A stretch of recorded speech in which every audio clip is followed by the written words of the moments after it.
Baby found a German Shepherd. Hiding in a carnival ticket booth. What happened next? Shocked the crowd.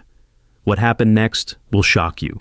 Before we begin, make sure to like, share, subscribe, and comment below, telling us where you're watching from.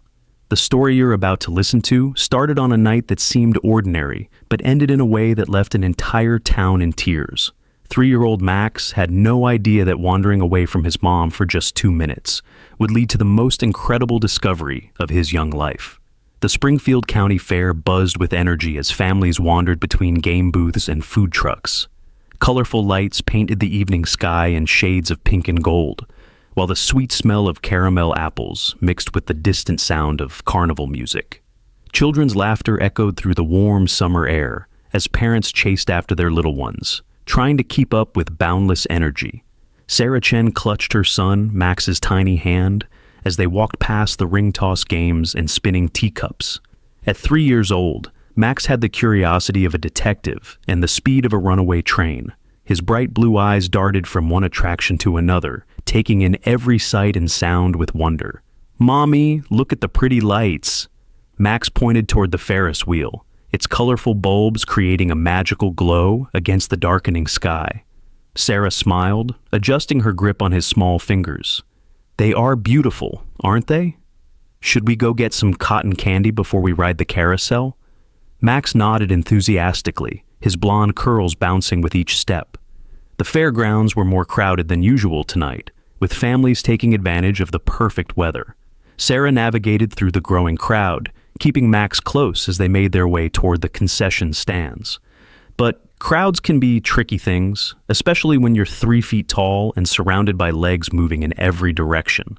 One moment Max was right beside his mother, and the next, a group of teenagers rushed past them toward the haunted house, creating a wave of people that swept between them. "Max?" Sarah's voice carried a note of concern as she spun around, searching for her son's familiar blue jacket. "Max, where are you?"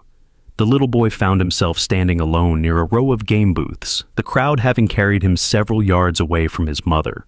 Instead of crying, Max looked around with the calm curiosity that made him special. He could hear his mother calling his name, but the sound seemed to come from everywhere at once. That's when he heard it. A soft whimpering sound, barely audible over the carnival noise. It was coming from somewhere close by, somewhere that sounded hurt and scared.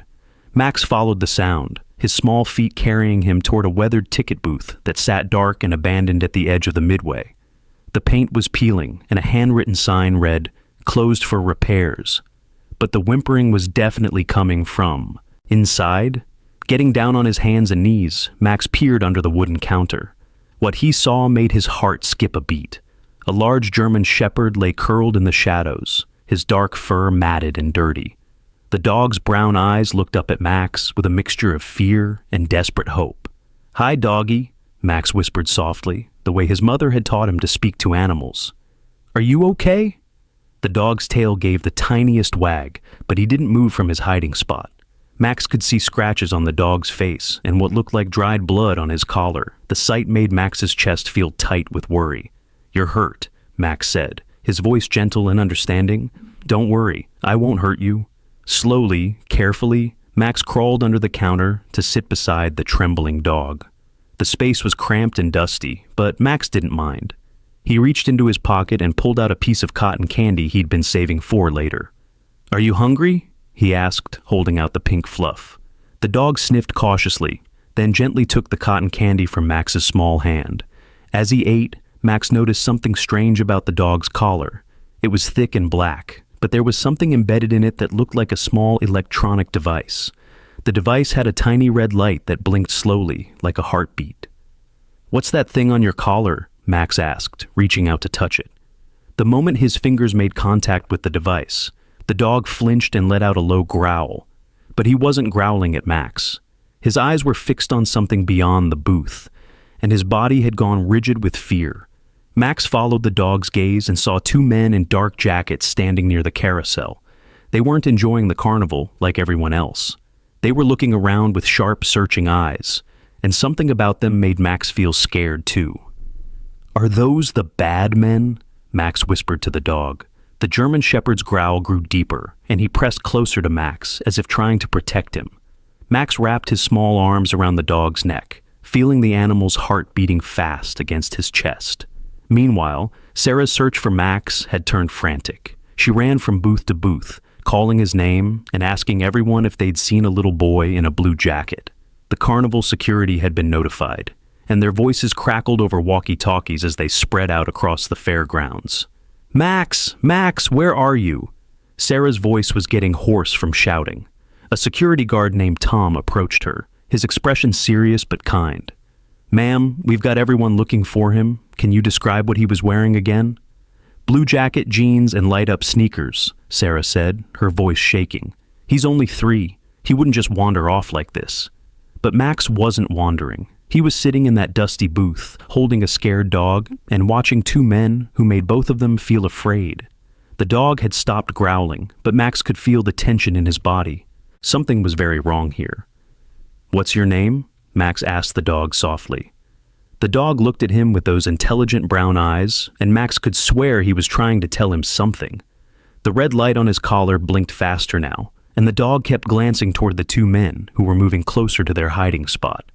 "My name is Max," the little boy said. "I'm going to call you Hunter because you look like a brave hunter dog." Hunter's ears perked up at the name, and he licked Max's cheek gently. For a moment, the fear seemed to fade from his eyes, replaced by something that looked almost like relief. The 2 men in dark jackets were getting closer now. One of them was talking into a phone, his voice too low for Max to hear the words. The other one was scanning the crowd with binoculars, searching for something or someone. "We need to stay very quiet," Max whispered to Hunter. "I think those men are looking for you." Hunter seemed to understand. He pressed himself lower against the ground, and Max curled up beside him, both of them hidden in the shadows under the ticket booth counter. That's when Max heard his mother's voice, much closer now. She was talking to the security guard, and they were walking in the direction of the booth. Max wanted to call out to her, but something told him to wait. A hunter was shaking again, and the red light on his collar was blinking so fast it looked like it might explode. "Ma'am, we'll check every booth and every ride," Tom was saying. "Don't worry, we'll find him." "He's never done anything like this before," Sarah replied, her voice thick with tears. "He's such a good boy. He always stays close to me." Max's heart ached hearing his mother cry. He wanted to run to her and hug her tight, but Hunter was depending on him now. The dog had pressed his head against Max's shoulder, and Max could feel him trembling.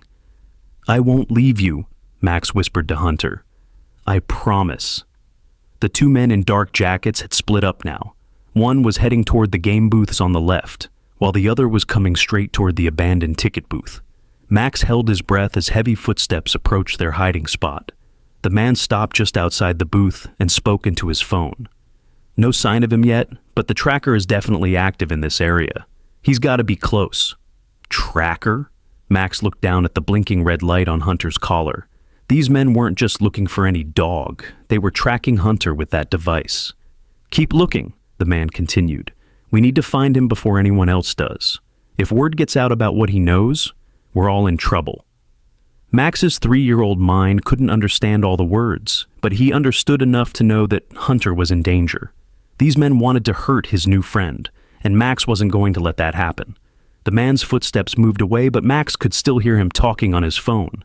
"The boss won't be happy if we come back empty-handed. That dog is a walking security risk." Hunter's breathing was shallow and rapid, and Max could feel how scared he was. The little boy did the only thing he could think of. He started singing softly, the lullaby his mother sang to him when he was scared. "Twinkle, twinkle, little star, how I wonder what you are."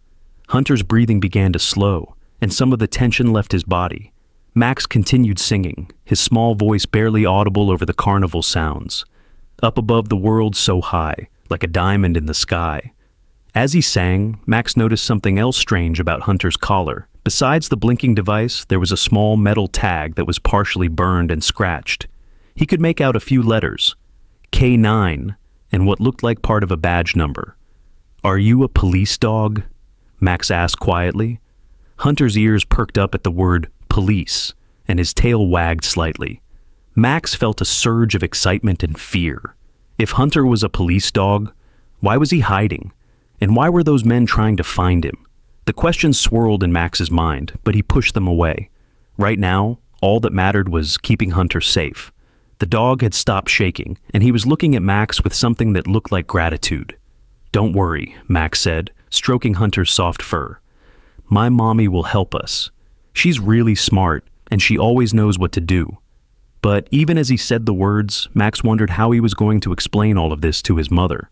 How could he make her understand that Hunter wasn't just any dog, that he was special and scared and needed their help?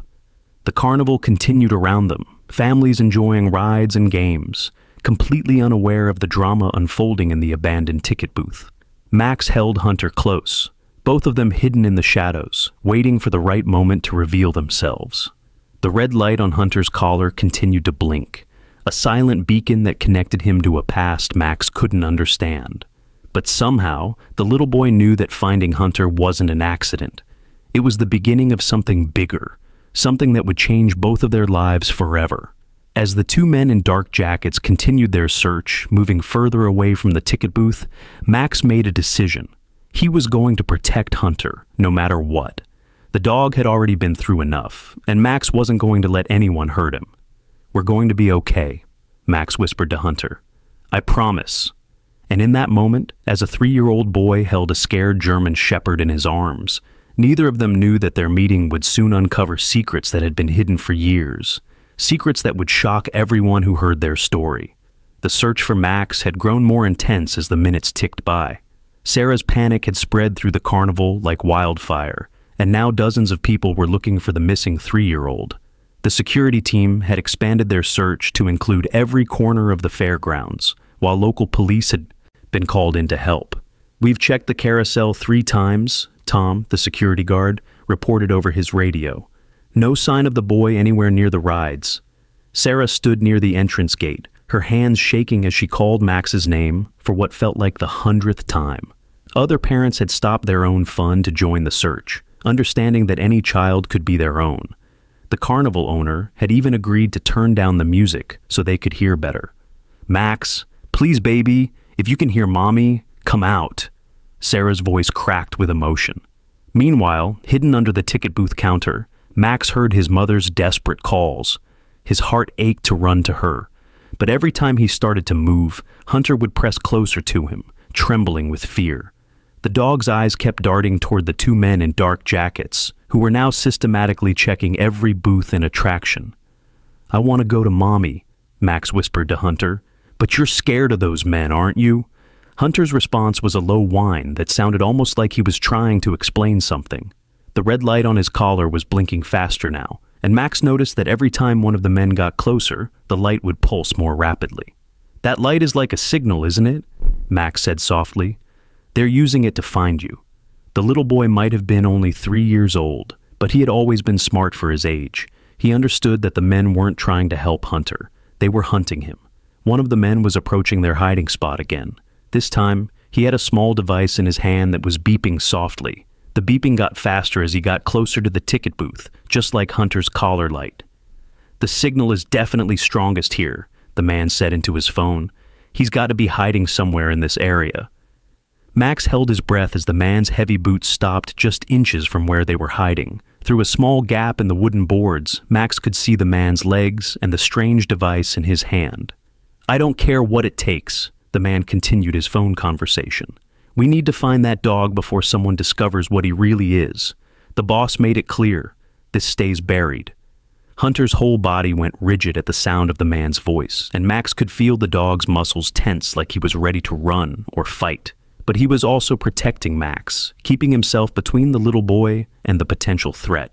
The man crouched down and peered under several of the nearby booths, his flashlight beam sweeping back and forth. Max pressed himself as far back as he could, pulling Hunter deeper into the shadows. The dog seemed to understand the danger and remained perfectly still, hardly even breathing. "Come on, boy," the man muttered. "We know you're here somewhere. Make this easy on yourself." But Hunter wasn't going to make anything easy. He had found Max, and something in the dog's loyal heart had decided that this little boy, that was worth protecting. The same instinct that had made him a good police dog now made him determined to keep Max safe.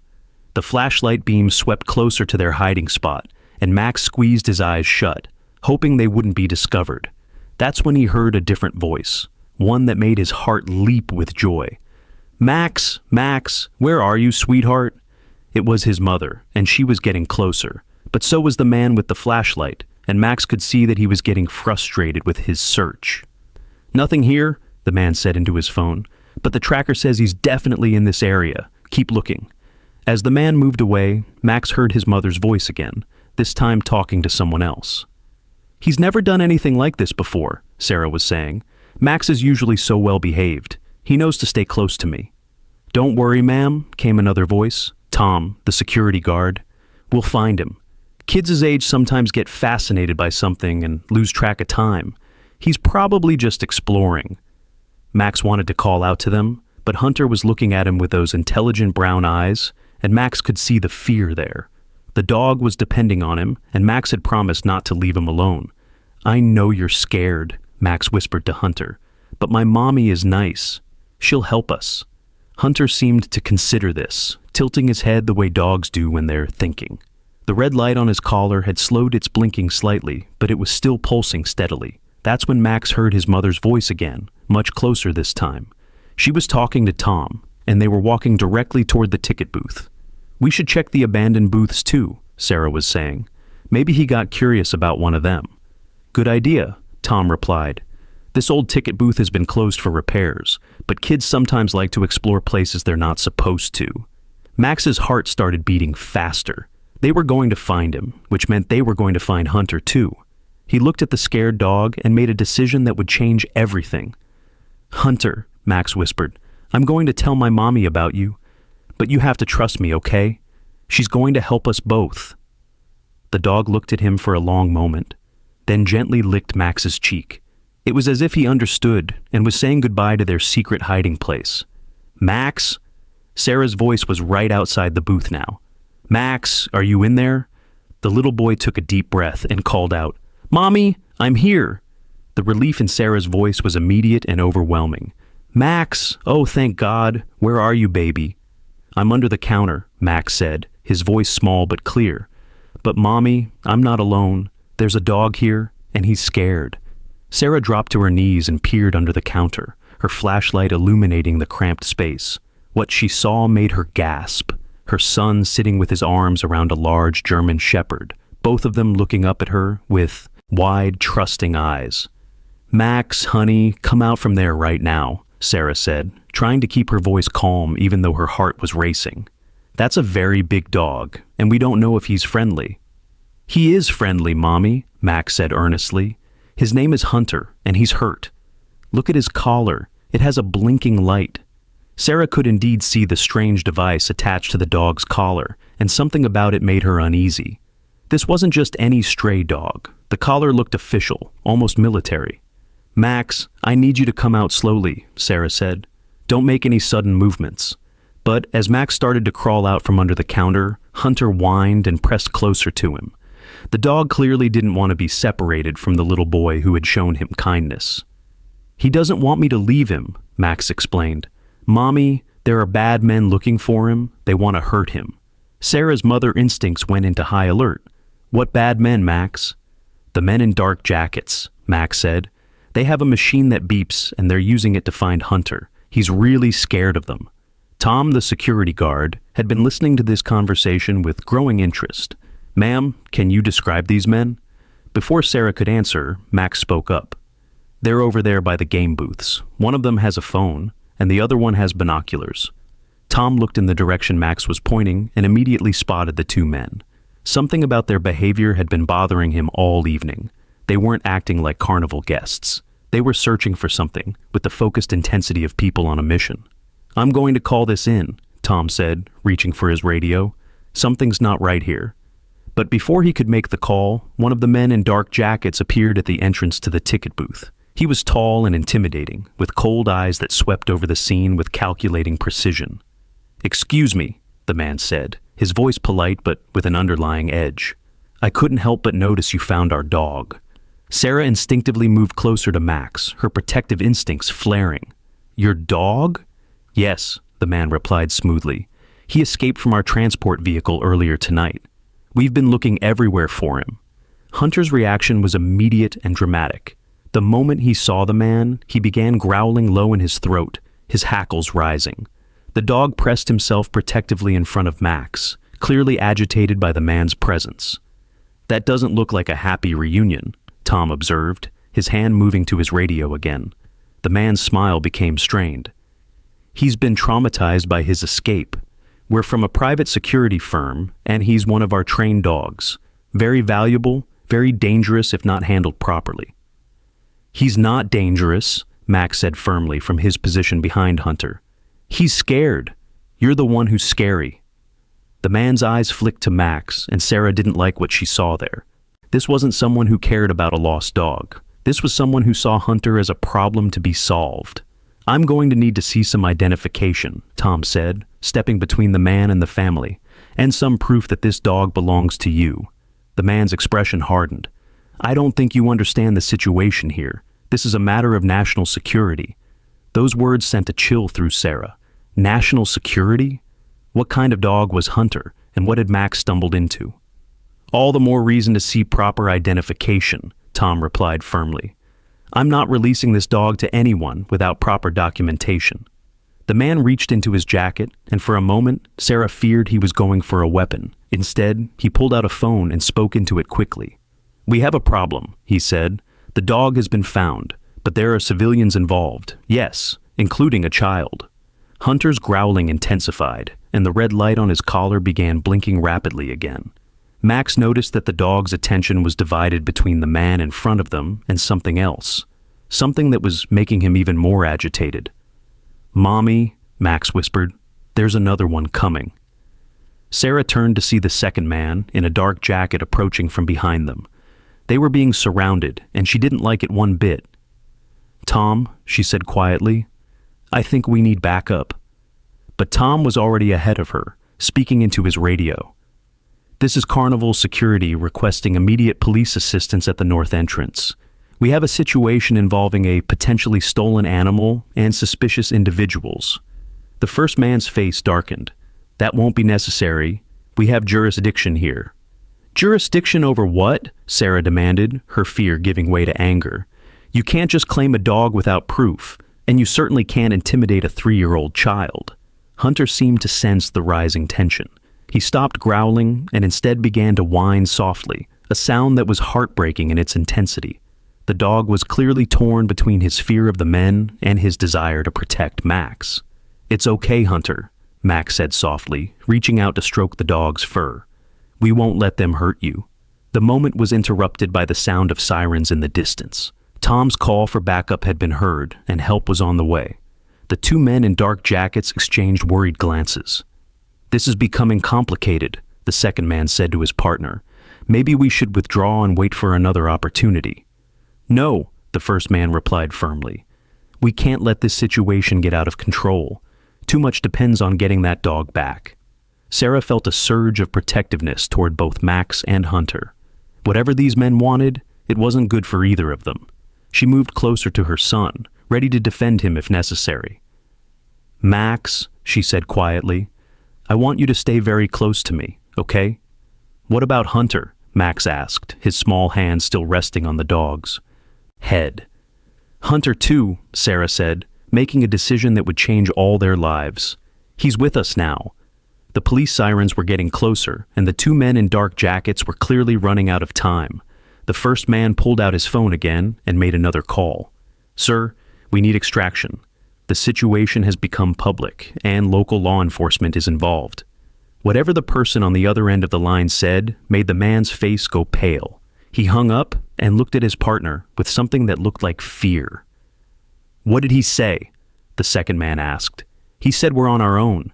If we can't contain this quietly, we need to disappear." The red light on Hunter's collar was blinking so fast now that it looked like a strobe light. The dog was panting heavily, his stress levels clearly off the charts. Max noticed that Hunter kept looking at the device on his collar, as if he understood what it meant. "That thing is hurting him," Max said suddenly. "The light is making him scared." Sarah looked at the blinking device and realized that Max might be right. The dog's distress seemed to be connected to the electronic device, as if it was causing him pain or triggering traumatic memories. "Can we take it off?" she asked Tom. "I wouldn't recommend touching it," Tom replied. "We don't know what it does." But Max had already made up his mind. Despite his young age, he had an intuitive understanding of Hunter's distress. The little boy reached for the collar, his small fingers working at the buckle. "Max, no!" Sarah exclaimed, but it was too late. The moment Max's fingers touched the electronic device, something unexpected happened. The red light stopped blinking and turned a steady green. Hunter's panting slowed, and his whole body seemed to relax. "How did you know to do that?" Sarah asked in amazement. Max looked up at her with those innocent blue eyes.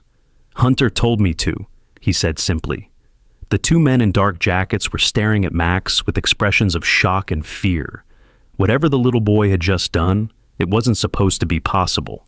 "That's impossible," the first man muttered. "Only authorized personnel can reset that device." "Unless," the second man said slowly. The dog accepted him as his handler. The words hung in the air like a revelation.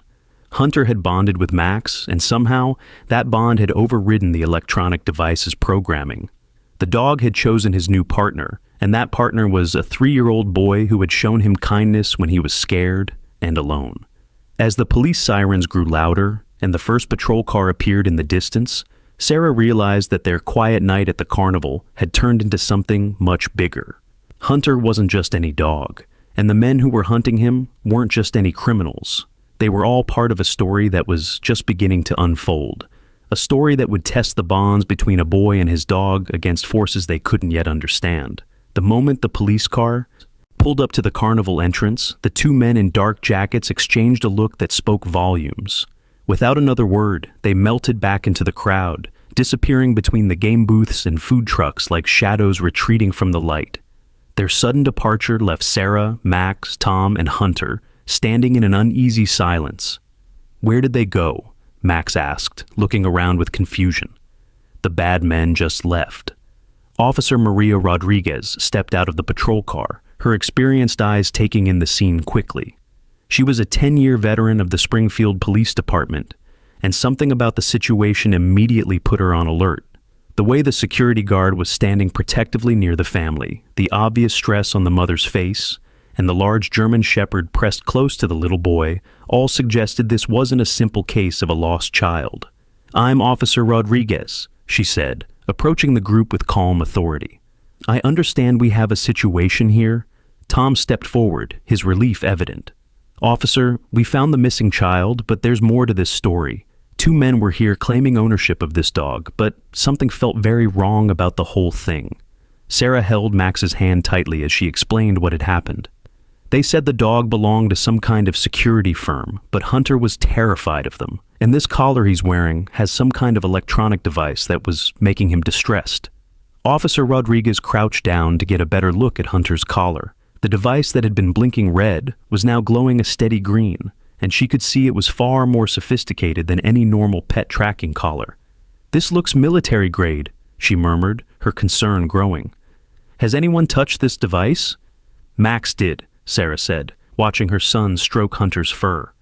When he touched it, the light changed from red to green, and the dog calmed down. The officer's eyebrows rose in surprise. "That's unusual. These types of devices usually have security protocols that prevent unauthorized access." "That's what those men said too," Tom added. They seemed shocked that Max could affect the device at all. Officer Rodriguez was about to respond when her radio crackled to life. "Unit 23, be advised we have reports of suspicious activity at the carnival. 2 male subjects in dark clothing were seen leaving the area in a black SUV. License plate was obscured." "Copy that," Rodriguez replied into her radio. "The subjects may be connected to our current situation." She looked back at the group, her expression serious.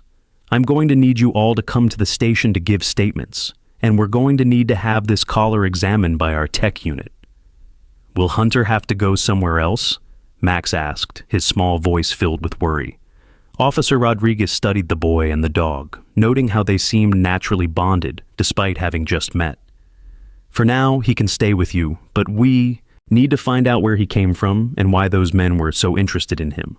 As they prepared to leave the carnival, Sarah noticed that Hunter seemed reluctant to walk too far from Max. The dog kept looking back at the little boy, as if making sure he was still there. When they reached the police car, Hunter hesitated at the door. "It's okay, boy," Max said softly. "We're going together." The words seemed to reassure Hunter, and he allowed himself to be helped into the back seat beside Max and Sarah. Officer Rodriguez watched this interaction with growing curiosity. In her years of police work, she had seen many police dogs, and Hunter's behavior suggested he had been trained for something special. The ride to the police station was quiet, with Max humming softly to Hunter while stroking his fur.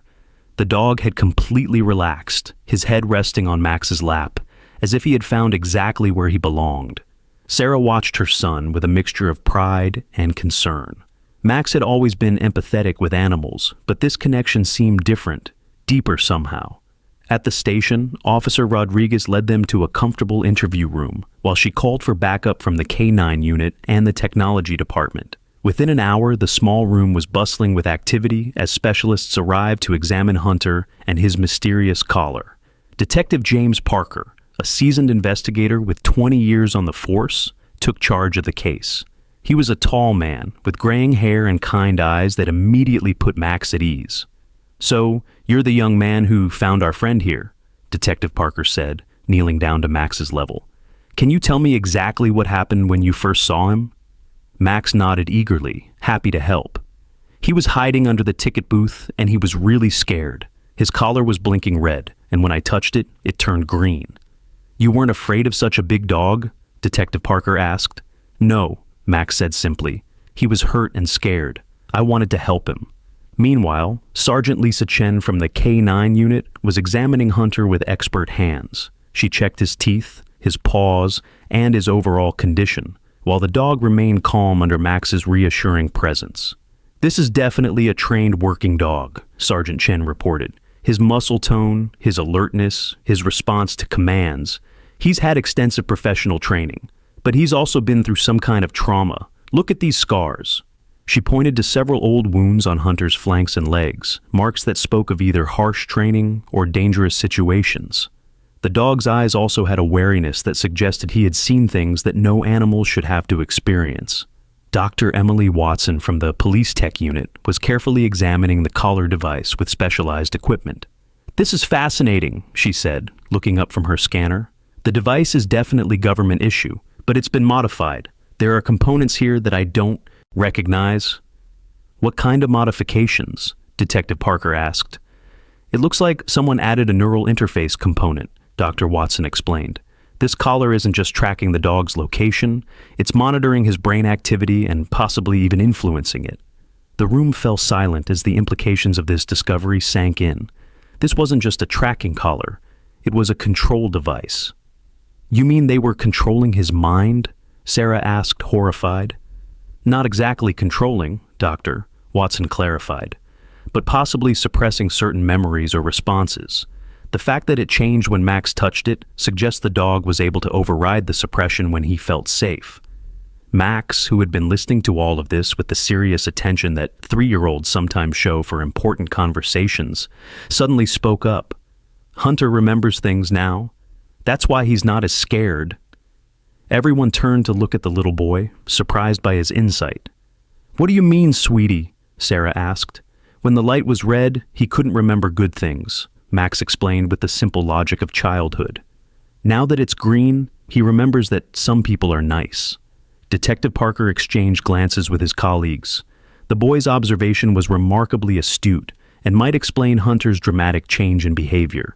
"Max," Detective Parker said gently, "when you touched the collar, did you feel anything unusual?" Max thought for a moment, his small face scrunched in concentration. "It felt warm, and Hunter looked at me like he was saying, 'Thank you.'" Dr. Watson was taking readings from her scanner when she suddenly stopped. "Detective, you need to see this. The neural interface is still active, and it's showing unusual patterns." She showed him the display on her device, which was registering complex brainwave patterns from Hunter. But even more surprising, there were secondary readings that seemed to correspond to Max's presence. "It's almost like the dog and the boy are synchronized," Dr. Watson said in amazement. "I've never seen anything like it." Sergeant Chen, who had been quietly observing Hunter's behavior, spoke up. In all my years working with K9 units, I've seen strong bonds between handlers and their dogs.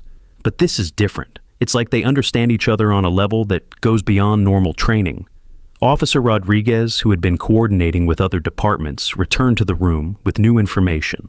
I just got off the phone with the FBI. They're very interested in this case. Apparently, there have been reports of similar incidents in other states. Trained dogs disappearing from classified programs, mysterious men in dark suits, electronic collars with unknown technology. So, Hunter isn't the only one, Sarah said, her concern growing. It appears not, Officer Rodriguez confirmed. The FBI is sending a special agent to interview us tomorrow. In the meantime, they've asked us to keep Hunter in protective custody. What does that mean? Max asked, his voice small and worried. Detective Parker crouched down beside the boy again. It means Hunter will stay somewhere safe until we figure out what's going on. Don't worry, we won't let anyone hurt him. But Max's face crumpled with disappointment. Can't he stay with us? He likes our house. He told me so.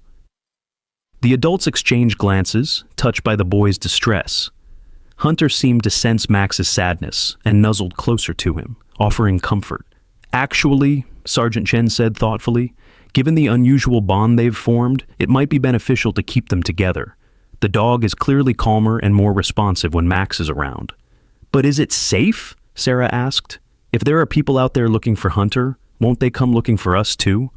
We'll provide protection, Detective Parker assured her. And honestly, Hunter might be safer with Max than anywhere else. Those men didn't seem to have any control over him when the boy was around. Dr. Watson was still studying her readings with fascination. There's something else you should know. The modifications to this collar suggest it was part of an experimental program. The neural interface technology is years ahead of anything that should exist in civilian applications.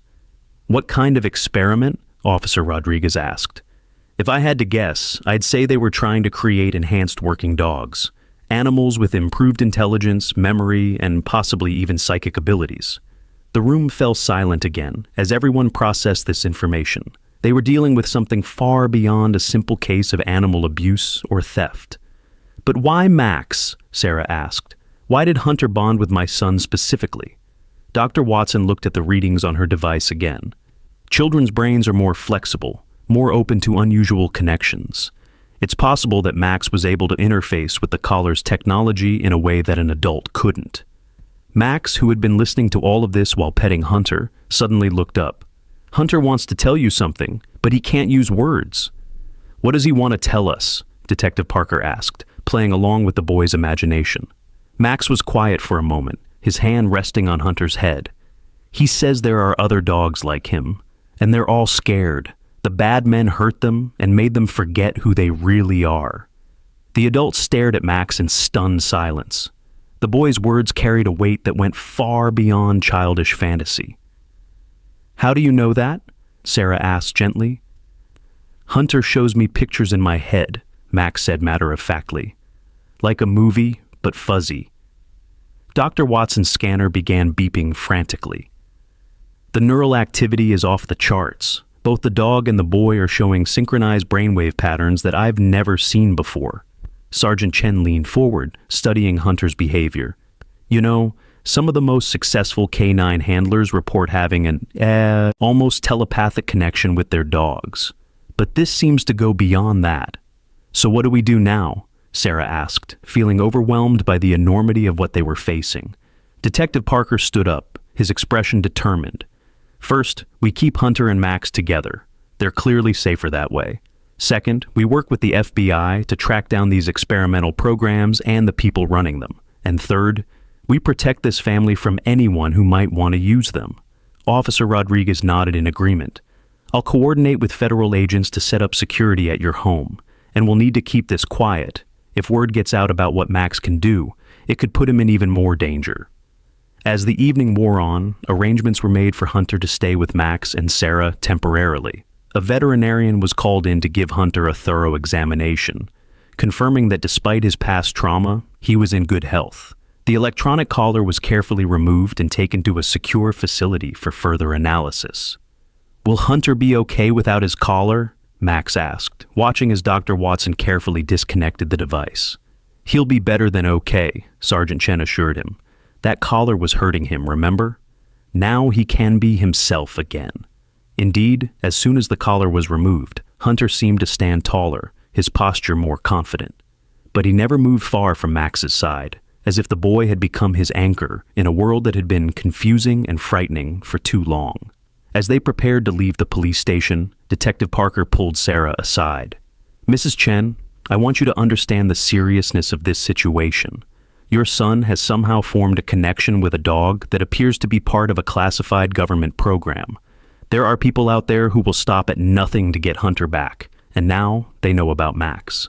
Sarah felt a chill run down her spine. "Are you saying my son is in danger?" "I'm saying we're going to do everything in our power to keep your family safe," Detective Parker replied. "But yes, there could be risks involved. If you want, we can arrange for you and Max to be relocated until this is resolved." Sarah looked at her son, who was sitting contentedly with Hunter, both of them seeming more at peace than they had all evening. "No," she said firmly. "We're not running. Max found Hunter for a reason, and I'm not going to let anyone separate them." Detective Parker nodded with respect. "I was hoping you'd say that. Your son might be the key to helping other dogs like Hunter, and possibly exposing whatever illegal program created this situation." As they walked out of the police station into the cool night air, Max looked up at the stars and then at Hunter. "We're going to help your friends, aren't we?" Hunter's tail wagged slightly and he gently nuzzled Max's hand. In that simple gesture, a promise was made. A promise that would soon lead them into an adventure bigger than any of them could. Imagine! The carnival lights were still twinkling in the distance as they drove home, but the innocence of the evening had been replaced by something far more significant. Max had found more than just a scared dog hiding under a ticket booth. He had found a friend, a mystery, and a purpose that would change all their lives forever. As Sarah tucked Max into bed that night, with Hunter lying protectively beside the boy's bed, she couldn't help but wonder what tomorrow would bring. The FBI agents, the investigation, the search for other dogs like Hunter, it all seemed overwhelming. But looking at her son's peaceful face and the gentle German Shepherd who had already become part of their family, she knew they would face whatever came next together. The red light on Hunter's collar had been turned off, but the green light of hope was just beginning to shine. The next morning brought an unexpected visitor to the Chen household. FBI Special Agent Rebecca Martinez arrived just as Sarah was making breakfast for Max and preparing a bowl of food for Hunter. The agent was a woman in her early 40s with sharp eyes and a no-nonsense demeanor that immediately commanded respect. "Mrs. Chen, I'm Agent Martinez from the Federal Bureau of Investigation," she said, showing her badge. "I understand your son has made quite a remarkable discovery." Sarah invited her in, noting how Hunter's ears perked up at the mention of law enforcement. The dog seemed to recognize something familiar about Agent Martinez, though he remained close to Max, who was eating cereal at the kitchen table. "Agent Martinez," Max said politely, looking up from his breakfast. "Hunter says you smell like other police dogs." The agent's eyebrows rose in surprise. "Is that so? And how exactly does Hunter tell you these things?" Max shrugged as if it was the most natural thing in the world. "He just does, like when you think about something really loud in your head, except Hunter thinks in pictures and feelings." Agent Martinez exchanged a meaningful glance with Sarah before sitting down across from Max. "That's very interesting, Max. Can you tell me what else Hunter has shared with you?" The little boy put down his spoon and looked thoughtfully at Hunter, who had positioned himself between Max and the agent. "He's been dreaming about a place with lots of cages and bright lights. There were other dogs there, and they were all scared. Bad people in white coats did things to them that hurt." "What kind of things?" Agent Martinez asked gently. "They put things in their heads," Max said, touching his own forehead. "Like the collar thing, but inside. Hunter says it made him forget his real family." Sarah felt her heart break at these revelations. "His real family?" Max nodded seriously. "He had a person he loved very much, a man who smelled like gun oil and coffee. Hunter misses him a lot." Agent Martinez leaned forward, her interest clearly piqued. "Max, this is very important. Can you ask Hunter if he remembers his handler's name?" Max was quiet for a moment, his small hand resting on Hunter's head. The dog's eyes seemed to grow distant, as if he was searching through buried memories. "David," Max said suddenly. His name was David, and he had kind eyes, but something bad happened to him. The agent pulled out her phone and made a quick call. "I need you to run a search for K9 handlers named David who went missing or died in the line of duty in the past 5 years. Cross-reference with any classified programs involving neural enhancement." While they waited for the information, Agent Martinez explained what the FBI had discovered about the experimental program. "We've been tracking a series of illegal experiments conducted by a private contractor called Nexus Dynamics. They were supposedly developing enhanced military working dogs, but their methods were extremely unethical." "What happened to the program?" Sarah asked. "Officially, it was shut down 3 years ago after several whistleblowers came forward, but we suspect it continued in secret. Dogs like Hunter are living proof that the experiments never really stopped." Max looked up from his cereal with troubled eyes. "Hunter says there are still dogs in the bad place. They're waiting for someone to help them." "Can Hunter show you where this place is?" Agent Martinez asked. Max closed his eyes and placed both hands on Hunter's head. The connection between them seemed to intensify, and Sarah could swear she felt something electric in the air around them. "It's cold there," Max said, his voice taking on a dreamy quality. "There are mountains and tall trees. The building looks like a hospital, but it's hidden underground. Hunter can smell fear and sadness everywhere." Agent Martinez was taking notes furiously. "Anything else? Any landmarks or identifying features?" "There's a big sign with a bird on it," Max continued. "The bird has its wings spread wide, and there are numbers underneath. Hunter can't read the numbers, but they're important." Just then, Agent Martinez's phone rang. She answered quickly, listened for a moment, then hung up with a grim expression. "We found him," she said quietly. "Officer David Rodriguez, decorated K9 handler with the Denver Police Department. He and his partner, a German Shepherd named Ranger, disappeared during a joint operation with federal agents 3 years ago. They were investigating Nexus Dynamics when they vanished." Sarah felt the pieces clicking together. "Ranger, that's Hunter's real name, isn't it?" Max looked at Hunter with new understanding. "You're Ranger. You were trying to help your friend David, but the bad people caught you." Hunter's tail wagged slightly at the sound of his real name, and for the first time since they'd found him, his posture straightened with something that looked like pride. He was remembering who he used to be. "There's more," Agent Martinez continued. "Officer Rodriguez's body was found 6 months ago in a remote area of Colorado. The official cause of death was listed as a hiking accident, but there were inconsistencies in the autopsy report." "They killed him," Max said with the matter-of-fact tone that children sometimes use for terrible truths. "Ranger knows they did," the agent nodded grimly. "We suspect as much. And if Ranger witnessed what happened, he could be the key to exposing the entire operation." But as they discussed the implications of this discovery, none of them noticed the black SUV that had been parked across the street since dawn. Inside the vehicle, 2 figures watched the house with intense interest. "The kid is definitely connected to the asset," one of them said into a secure phone. "We can see enhanced neural activity from here. Orders remain the same," came the reply. "Retrieve the asset and eliminate any witnesses. The program cannot be exposed." "What about the federal agent?" "Especially the federal agent." Back inside the house, Agent Martinez was explaining the next steps in their investigation. "We're going to need to move you to a safe house while we work on locating the Nexus facility. If they know we're getting close, they'll try to silence anyone who can expose them." "We're not hiding," Sarah said firmly. "If Ranger can help other dogs, then we're going to help him do it. Mrs. Chen, these people have already killed a police officer. They won't hesitate to hurt your family." "Then we better find them before they find us," Max said with surprising determination for a 3-year-old. Agent Martinez looked at the little boy with a mixture of admiration and concern. "Max, what you can do with Ranger is extraordinary, but it's also dangerous. There are people who would do anything to control that ability." "They can't control it," Max said simply. "It only works because Ranger trusts me, and I trust him. You can't make trust happen." The wisdom in those words struck everyone in the room.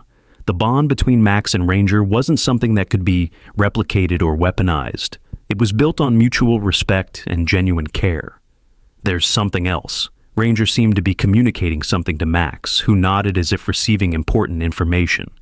"Ranger says the bad people are close. They're watching us right now. Agent Martinez immediately reached for her weapon, moving to the window to peer through the blinds. I don't see anything suspicious. They're good at hiding, Max explained, but Ranger can smell them. They smell like the place where they hurt him.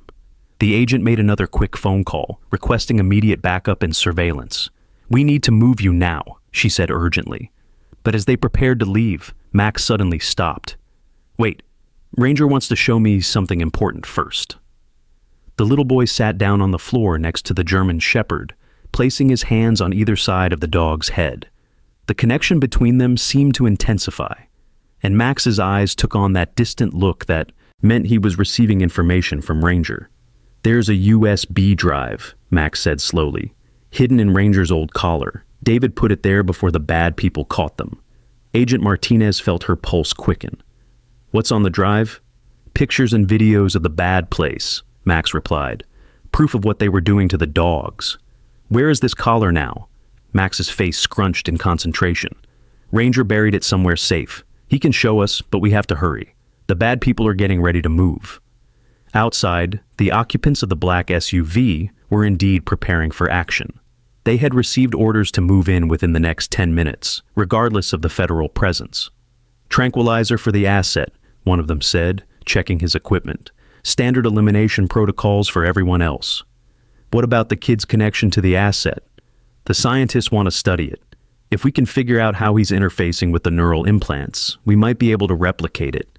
Inside the house, Agent Martinez was coordinating with her backup team while Max and Ranger prepared to leave. The dog seemed agitated, constantly looking toward the windows and whining softly. He's really scared, Max observed. The bad people smell like the needles they used to hurt him. We're going to protect you both, Agent Martinez promised. I won't let anyone hurt you. But even as she spoke, she could see unmarked vehicles beginning to position themselves around the neighborhood. The net was closing, and they were running out of time.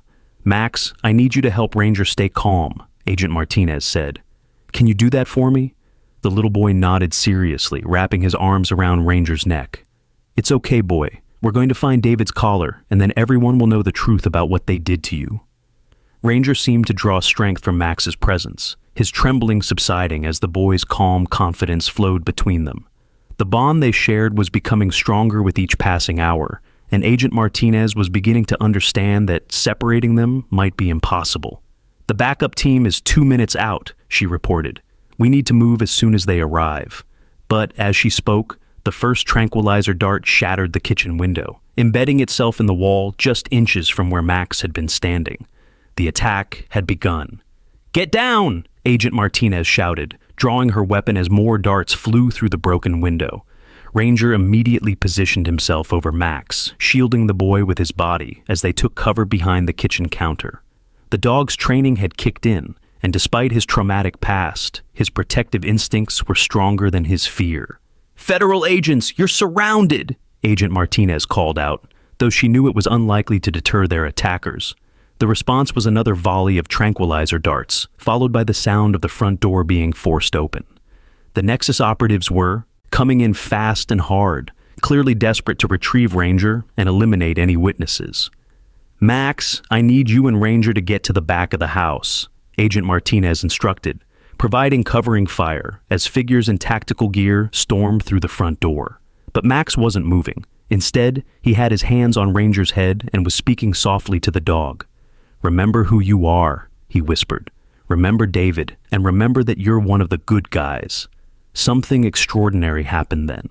Ranger's posture changed completely, shifting from a scared, traumatized animal to a confident, trained police dog. His years of training with David Rodriguez came flooding back, overriding the conditioning that Nexus had tried to impose.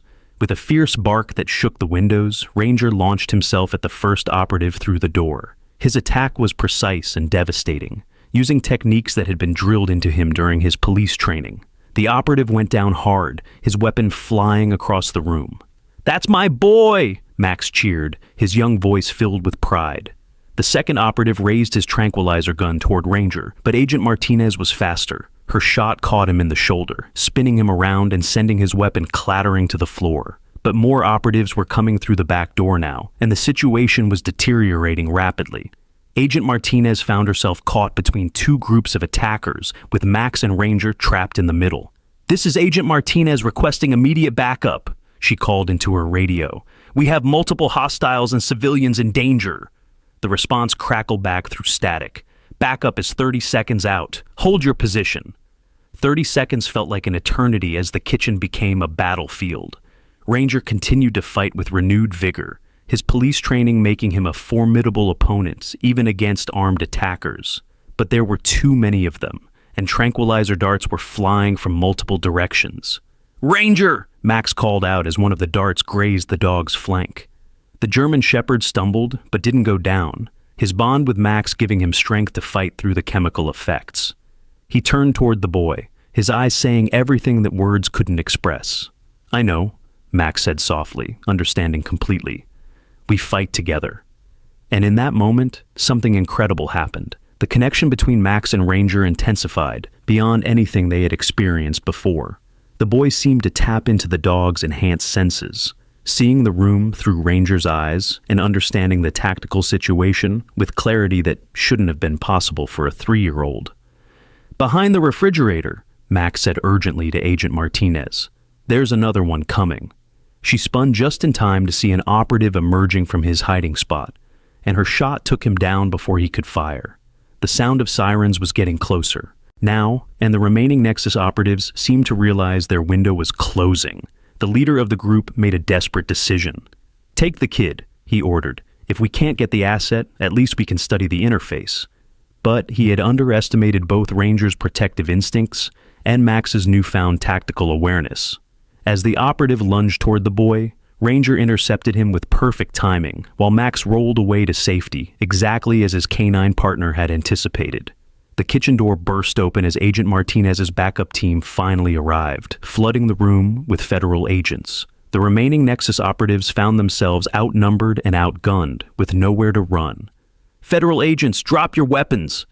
The fight was over in seconds, with the surviving operatives surrendering rather than facing the firepower arrayed against them.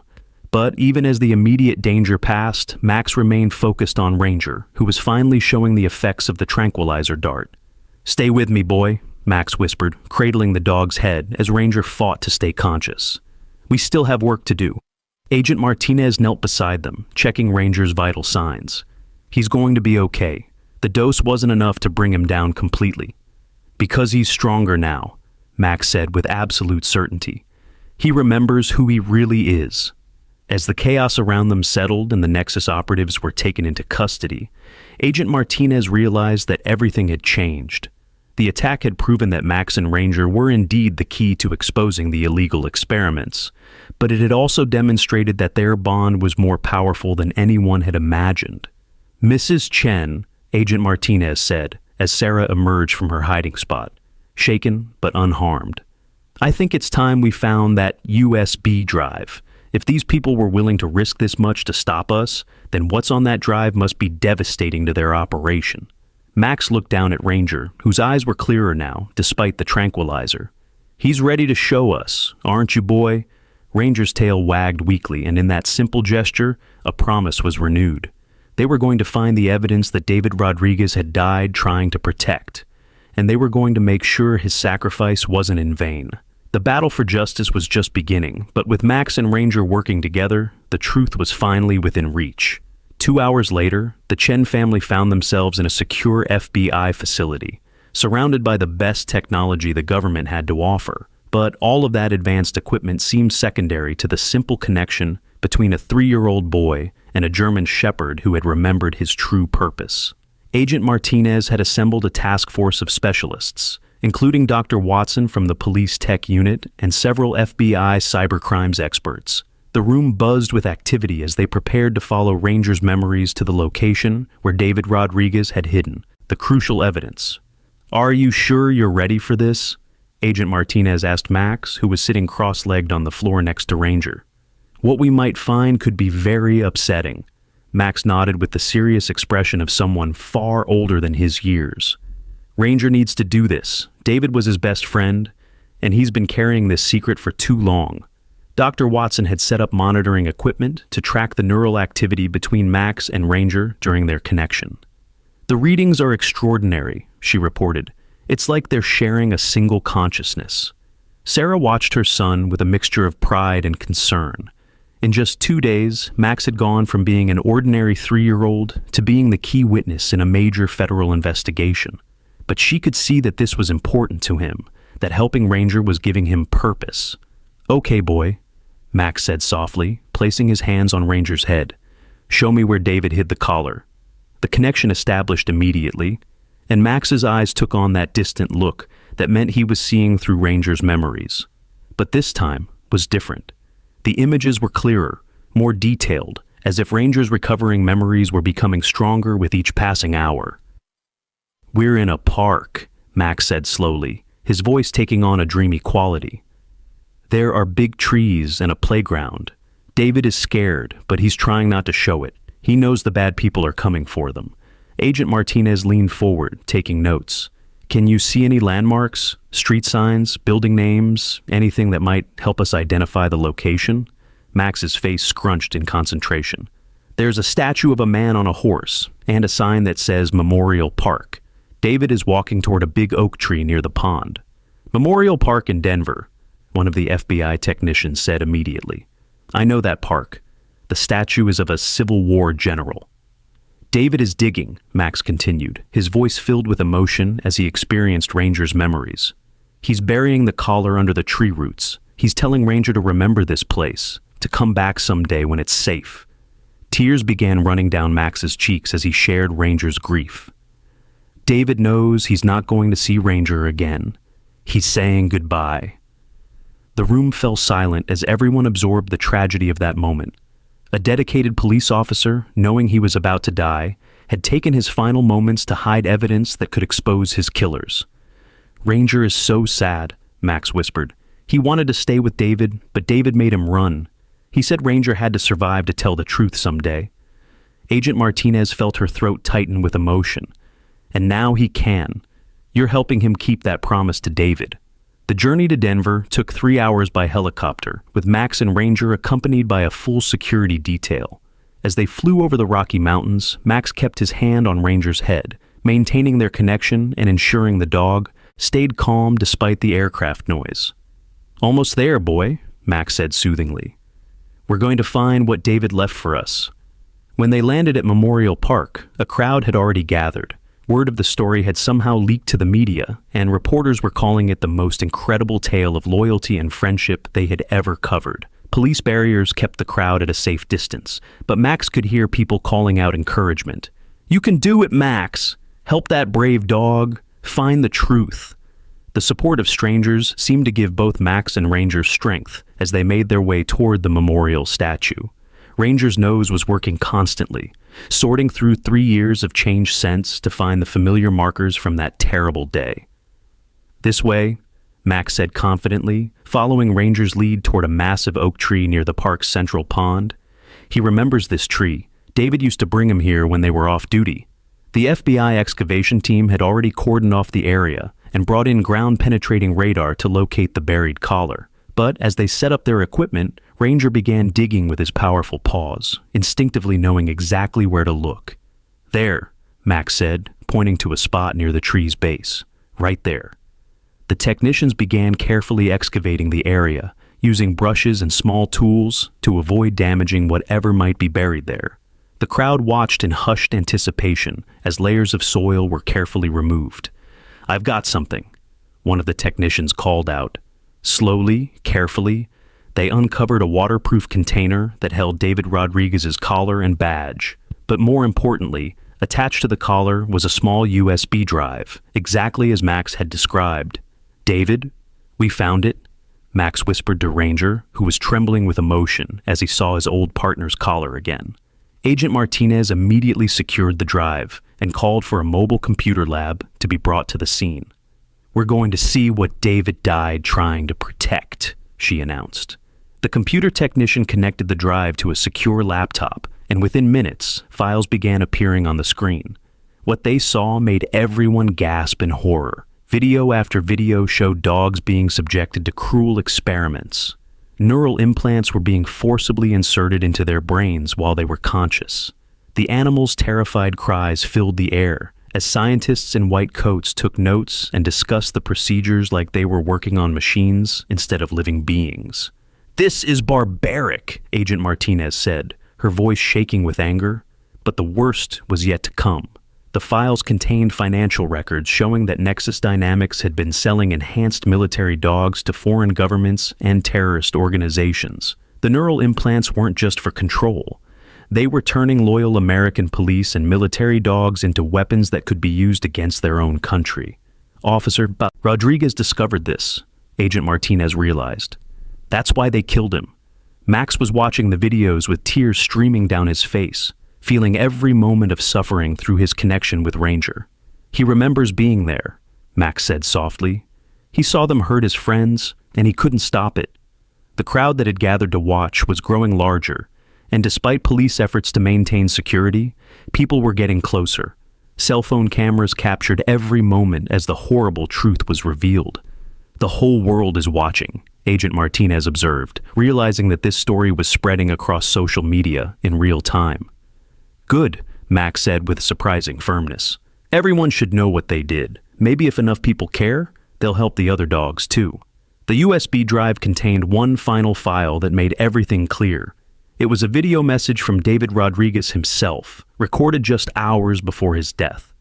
"If you're watching this, then I'm probably dead," David's voice said from the laptop speakers. "My partner Ranger and I stumbled onto something horrible. Nexus Dynamics isn't just experimenting on dogs. They're planning to use them as weapons against American citizens. I've documented everything, but I know they're coming for us. If Ranger survives, please take care of him. He's the best partner I ever had, and he deserves better than what they did to him."